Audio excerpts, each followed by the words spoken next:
We hear about crime and corruption flooding our streets, but it seems the moral compass in public offices across the U.S. has also been a bit off. Let's take a look at some of the top corruption cases over the past year. We begin in New York, where state lawmaker Eric Stevenson was found guilty last month of taking more than $22,000 in bribes in exchange for drafting legislation that would have given monopoly power to 4 businessmen who operated an adult daycare center. He faces up to 35 years in prison.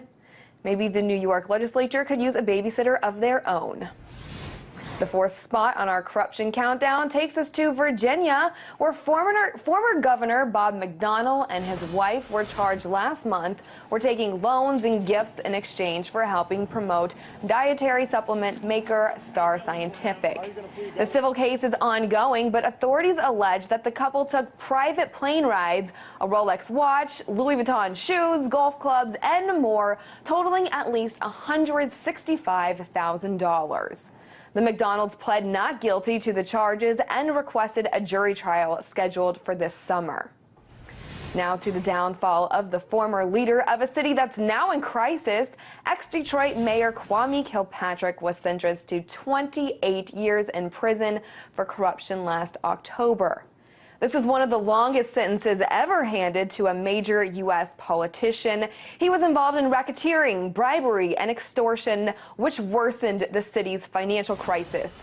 Detroit filed the largest municipal bankruptcy in our country's history last year, partially and thanks to Mayor Kilpatrick.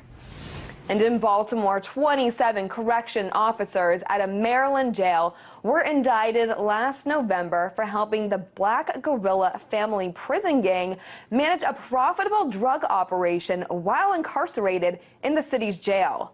Most of the sex, drugs, murder, bombshell accusations about criminal activity inside the Baltimore City Detention Center.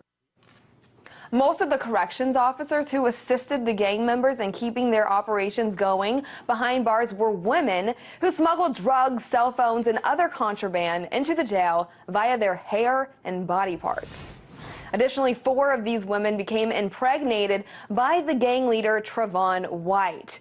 One of the corrections officers even got his name tattooed on her wrist. The union representatives for the correctional officers is calling for tighter background checks.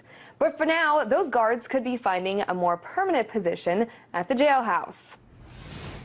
And topping off our list of recent corruptors is Mai Nhu Nguyen of Santa Ana, California. The immigration official was bribed with cash, 200 egg rolls, and a sausage in exchange for granting either U.S. citizenship or permanent resident status for immigrants to the U.S. The egg rolls cost about $150 and were needed for a big party one was having. The sausage was fish, but the affidavit did not state what it was for.